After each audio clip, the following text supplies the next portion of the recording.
dernier exposé de la journée, c'est l'exposé qui a été préparé par Alain Bonjean. Alain Bonjean qui n'est malheureusement pas là, mais qui a envoyé son document. Et c'est Alain Topan et Yvette Daté qui vont nous le présenter. Alors, je ne sais pas, à tour de rôle, à deux voix, je ne sais pas exactement, mais c'est eux qui vont le faire. Et donc, deux mots sur Alain Bonjean. Alain Bonjean est membre correspondant de l'Académie d'agriculture. Il est aussi, il est aussi expert pour le végétal, expert et conseiller. Il a une entreprise dans ce domaine. Il connaît extrêmement bien les végétaux de par son activité professionnelle à l'international. Et il est aussi un auteur, il dit prolifique, mais effectivement, de nombreux ouvrages, dont des ouvrages de référence, ont été écrits par lui. Donc, parmi lesquels il faut citer une encyclopédie, qui est une encyclopédie sur le blé. Alors, c'est en anglais, je ne vous le traduis pas. Et il a aussi écrit un document qui est moins encyclopédique, qui s'appelle L'homme et la graine, une histoire des civilisations. Donc là, en plus, il a beaucoup travaillé avec la Chine et là, il nous parle en quelque sorte de la patate douce, parce que même si la patate douce est originaire d'Amérique, actuellement, c'est la Chine qui en produit le plus, même si vous savez qu'on en trouve sur nos étals et que sur nos étals, en général, elles viennent d'Anjou. Donc, je vous laisse la parole, Alain et Yvette, dans l'ordre qui vous conviendra. Ben, C'est Alain qui va commenter le PowerPoint d'Alain Bonjean. On peut peut-être aussi signaler qu'Alain Bonjean a un blog qui est très intéressant où il développe tous les mois l'histoire d'une espèce, cultivée ou non. Et peut-être qu'on pourra le mettre sur le site de la SNHF s'il en est d'accord, ce blog, parce que je crois que ça peut intéresser beaucoup les, les membres de la SNHF et ceux qui écoutent nos webinaires. Oui, merci. Je vais essayer de présenter au mieux ce PowerPoint qu'Alain Bonjean a préparé et bien sûr Yvette Daté complétera. Sur cette première diapo, retenez une chose, c'est toute la variabilité de ce qu'on peut trouver, de ce qu'on peut trouver dans les variétés cultivées. On va y revenir un petit peu plus tard, mais retenez couleur de chair, couleur de peau également, et la combinaison possible, toutes les combinaisons sont possibles entre ces différentes couleurs. Oups.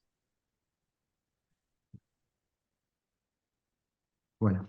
Donc, d'un point de vue génétique, cette Hippomea batatas, donc décrite très tôt, 1793, une dicotylédone, ordre des Solanales, famille des convolvulacées, c'est-à-dire la même famille que le liseron, entre autres. C'est un genre qui comprend 600 à 700 espèces de plantes qui ont tout en commun d'être volubiles, donc des lianes, des arbustes ou des arbres, et dont plus de la moitié proviennent des Amériques. C'est un taxon intergénérique, donc Hippomea, série Batatas, et qui regroupe 14 espèces. Alors, les 14 espèces, on les a dans le petit tableau à droite, au-dessus de la photo. 14 espèces originaires d'Amérique tropicale, sauf une, d'Australie, qui forment une série polyploïde allant de 2 N égale 30 jusqu'à 90 chromosomes.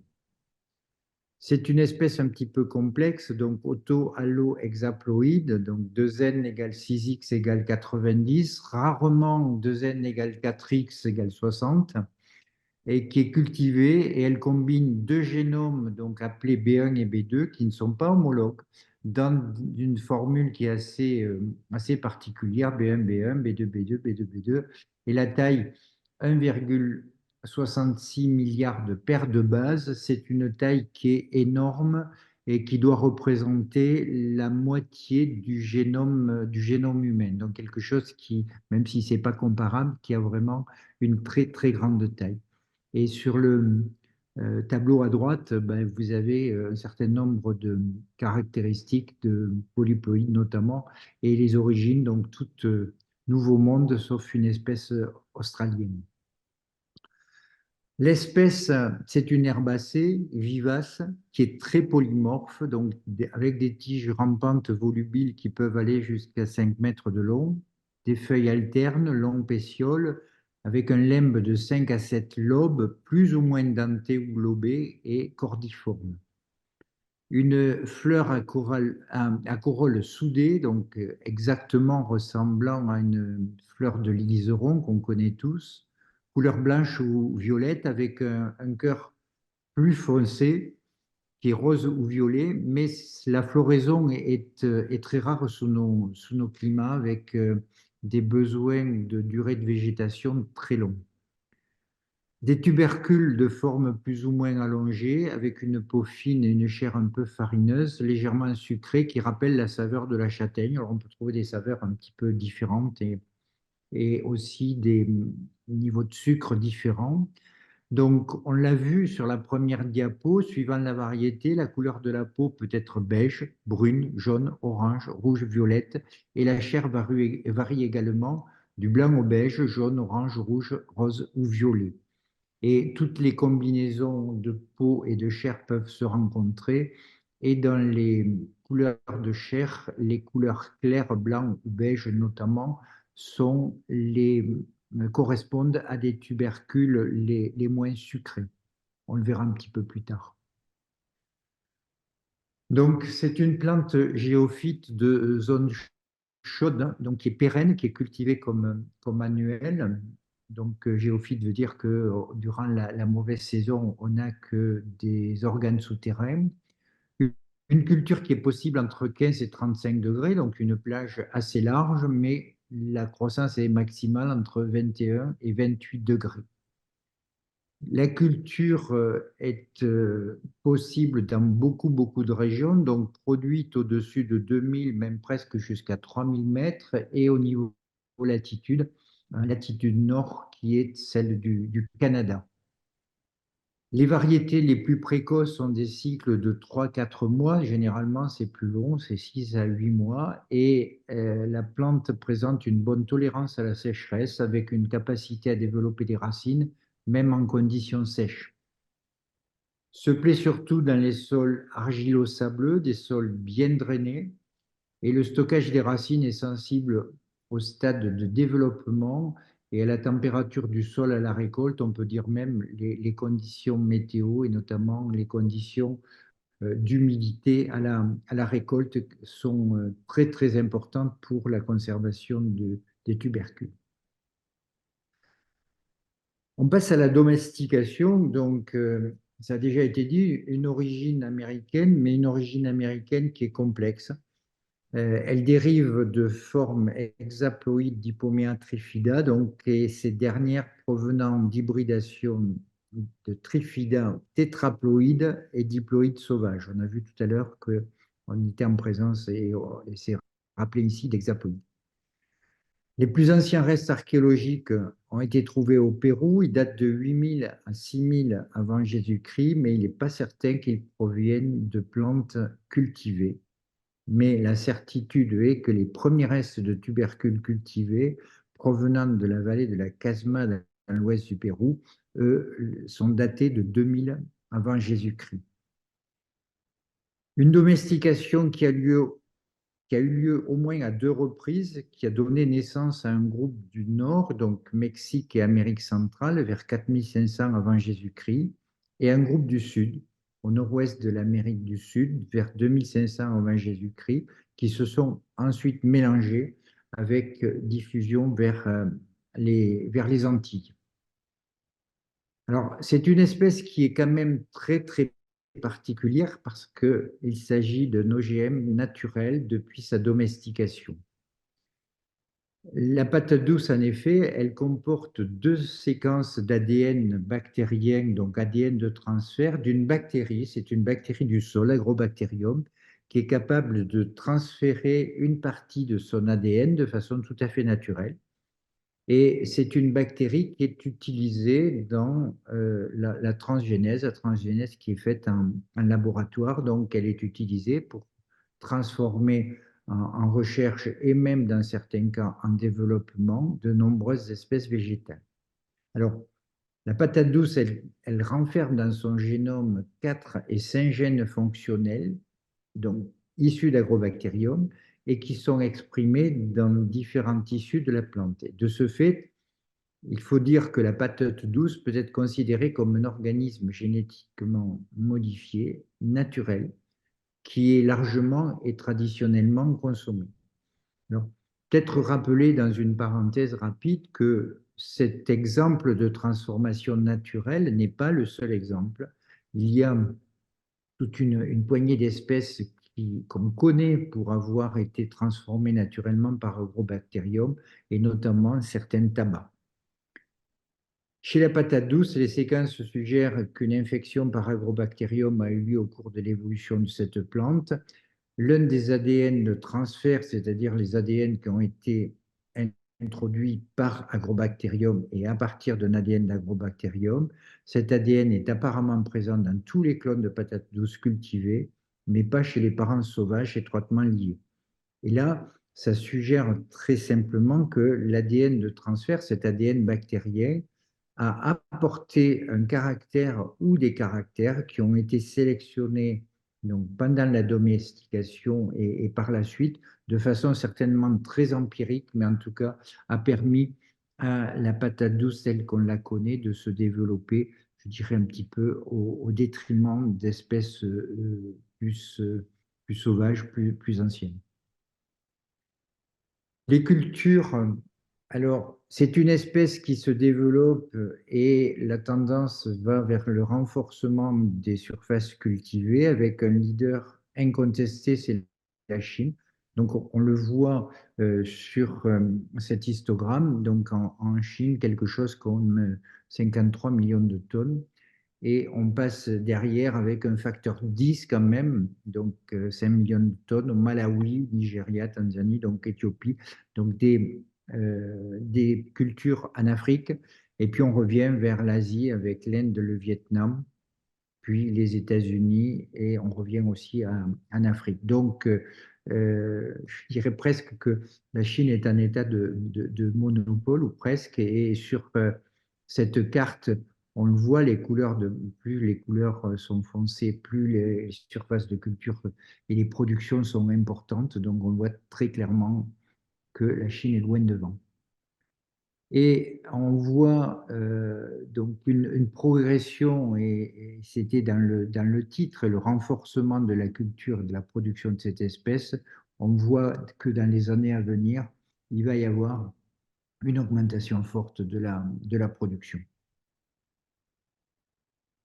Les usages donc, sont des usages essentiellement alimentaires, mais pas que, on le verra d'abord, un peu plus tard, pardon.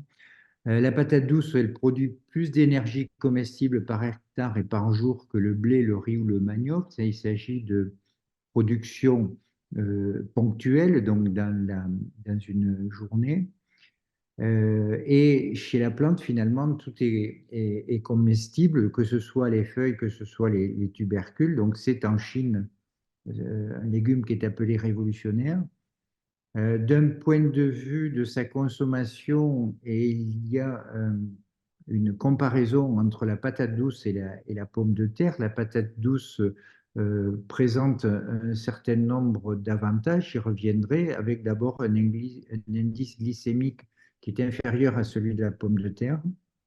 Une bonne source d'hydrates de carbone, donc sous forme d'amidon, de fibres et de microéléments, que ce soit les potassium, phosphore, calcium, fer, manganèse, zinc, et puis des vitamines A, B et C.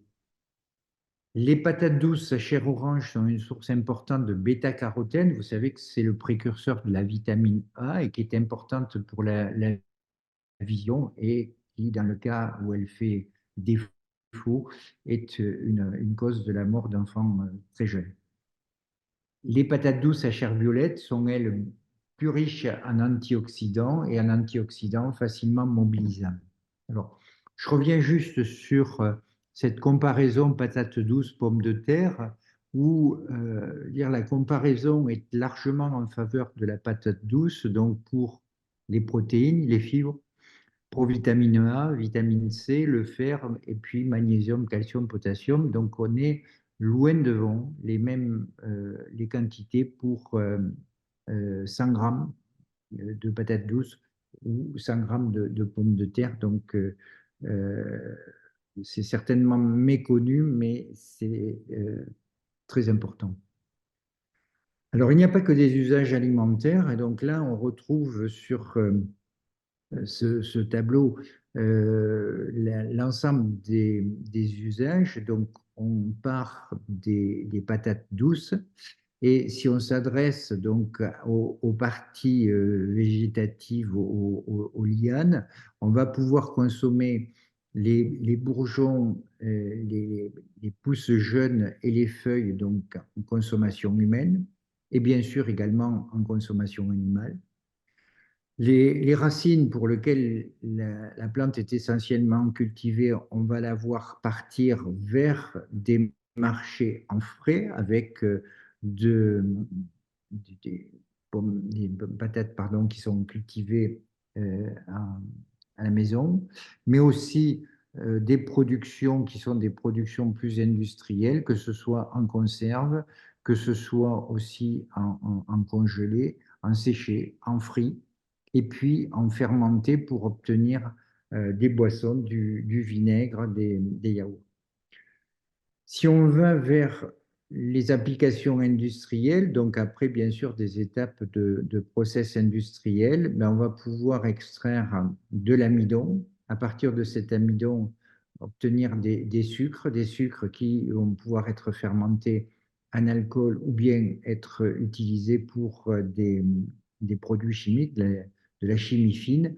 Et on va avoir, et vous avez vu les colorations très différentes de ces patates douces, on va avoir la possibilité de produire des colorants naturels. Donc tout ça, c'est une panoplie de produits issus de l'industrie. Côté plantes médicinales, donc elles présentent des activités anticancéreuses, antidiabétiques et anti-inflammatoires. Donc elle est connue dans la pharmacopée depuis longtemps. Feuilles et tubercules sont utilisés depuis des siècles dans les médecines traditionnelles américaines, africaines et asiatiques. Et ces activités pharmacologiques ont été confirmées par de nombreuses études. L'étude liée à la présence de divers composés phytochimiques, donc anthocyanes, bêta-carotène, acide phénolique, coumarine, triterpènes, sesquiterpénoïdes, flavonoïdes, glycosides, tannins, saponines, alcaloïdes, protéines de stockage comme la sporamine et l'hypomoïline. Et on va retrouver ici euh, toute une série de composés que l'on retrouve donc dans la plante, dans la patate douce, que ce soit dans les parties aériennes, donc tiges et feuilles, que ce soit aussi au niveau des racines, des tubercules, et en face, toute une liste de propriétés, donc depuis des propriétés antioxydantes, antimicrobiennes, anti-humidité, donc voilà. Donc, probablement des propriétés pharmacologiques très peu connues. Et puis, un dernier volet, c'est l'utilisation en tant que plante ornementale, donc un débouché qui est en plein développement au niveau mondial. Donc, on a à gauche une floraison, et elle était décrite tout à l'heure, donc avec un centre beaucoup plus foncé, le centre de la fleur. À droite, des feuillages très anthocyanés.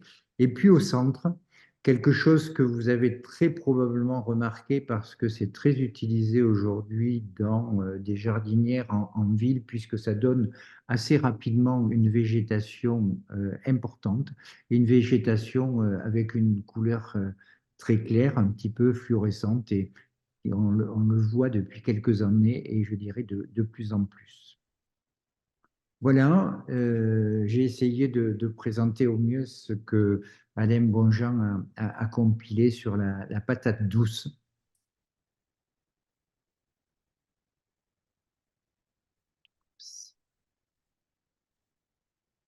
Merci Alain. Merci Alain. J'avais une fois de plus oublié de remettre mon micro. Donc, Yvette, est-ce que tu voulais compléter alors quelques aspects? Donc, ce que je voulais dire, c'est que vous avez sur le site de la SNHF, dans le cadre de la présentation du webinaire d'aujourd'hui, un texte un petit peu plus long parce que nous avons coupé le diaporama pour des raisons de temps, de durée de ce webinaire, et qui vous explique aussi plus largement les, les chemins qu'ont suivi les patates douces au cours de la domestication et et de la colonisation des différents milieux. Je crois aussi que la patate douce était cultivée en Europe il y a assez longtemps et qu'elle a été supplantée par la pomme de terre pour une raison simple, c'est que en hiver, la pomme de terre se conserve mieux que la patate douce. Et si elle revient maintenant sur les marchés, c'est déjà dans un souci de diversification de nos légumes, mais aussi parce qu'on a des moyens de conservation qui permettent de la présenter sur les marchés dans, pendant une saison beaucoup plus élargie.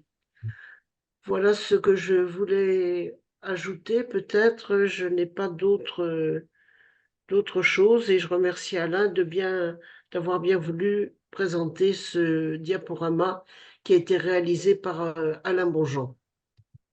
Peut-être Oui, rajouter une chose oui. pour les jardiniers amateurs, c'est que on le voit de plus en plus, certains maraîchers, bon, avec le changement climatique, profitent de ces évolutions pour en faire des cultures locales. Et tu l'as rappelé, c'est vrai qu'il y a eu quelques cultures en France sur les zones les plus chaudes, mais j'ai l'impression que ça gagne un petit peu et il y a un certain nombre de producteurs qui le présentent donc directement sur des marchés dans des circuits courts et qui font semble-t-il, de bonnes productions.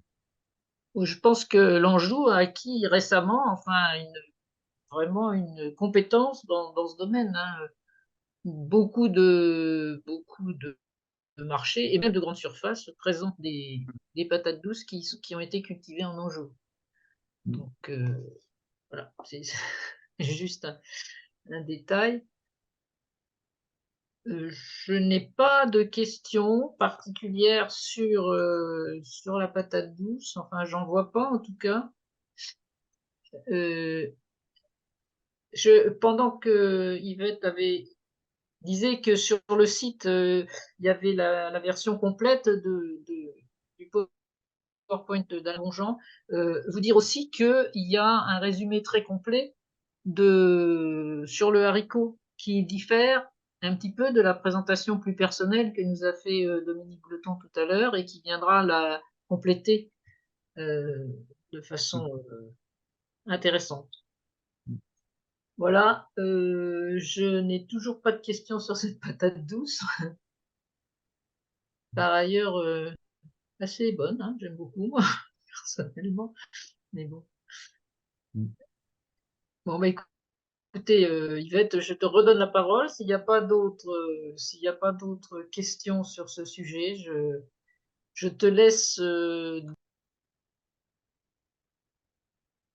Merci. Merci Noël. Oui, je voudrais aussi vous donner une information concernant les écrits. La mise en page des documents qui ont été présentés sur le site est réalisée par la SNHF et vous pouvez trouver le document complet, accessible dans la boutique en ligne. Et je crois il est gratuit, vous pouvez le télécharger sans aucun problème. De cette façon, vous aurez la mémoire de ces webinaires. Puisque aujourd'hui, donc, nous touchons à la fin de cette série de webinaires consacrée au thème d'où viennent nos légumes. Et je voudrais donc remercier tous les conférenciers d'aujourd'hui et tous les conférenciers des séances précédentes, parce que je crois que Ces webinaires ont été suivis de façon très attentive et je me suis aperçue aussi que les premiers qui ont été mis en ligne ont été revus par un certain nombre de personnes. Au bout de 8 jours, je crois que certains avaient atteint 50 visions, ce qui n'est pas du tout négligeable. Donc j'espère que toutes ces informations vous ont plu et que vous suivrez nos prochains webinaires à une autre occasion et je vous remercie de votre présence. Au revoir, bonne soirée et bonne fête de Noël à tous. Merci. Au Merci. revoir. Merci à tous. Merci beaucoup. Au revoir. Au revoir. Au revoir.